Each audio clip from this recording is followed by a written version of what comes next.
Gelontoran dana APBN ke Kalimantan Timur merupakan dampak adanya Ibu Kota Negara, IKN, Nusantara.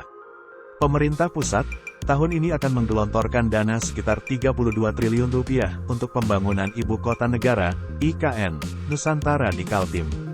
Namun demikian, kabupaten, kota di Kaltim harus cermat terutama pada aspek hukum. Sebagai daerah penyangga IKN dengan sumber daya yang dimiliki, tentunya harus bisa memanfaatkan momentum sekaligus mengambil peran dalam pembangunan IKN. Aspek hukum, tugas Biro Hukum dan juga bagian hukum di kabupaten, kota mereview kembali produk-produk hukum di daerahnya. Apakah produk hukum di kabupaten, kota gesit dalam merespon keberadaan IKN yang kini pembangunannya mulai berjalan?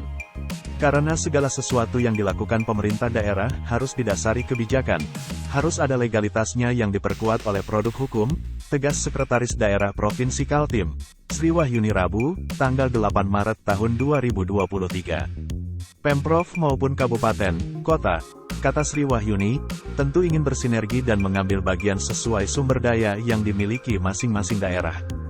Hadirnya produk hukum, tidak memberikan ganjalan dan hambatan dalam pelaksanaannya, tetapi membantu pemerintah daerah menangkap peluang dengan hadirnya IKN di Kaltim.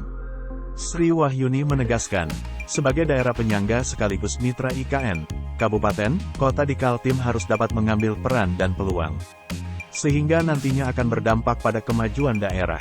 Sebelumnya diberitakan, Kepala Biro Ekonomi Sekretariat Daerah Provinsi Kaltim, Iwan Darmawan mengungkapkan, ditetapkannya IKN memang secara khusus pemerintah daerah mendapat gelontoran APBN di tahun 2023. Angka Rp62 triliun yang digelontorkan dari APBN menurutnya sangat besar untuk percepatan pembangunan di Provinsi Kaltim.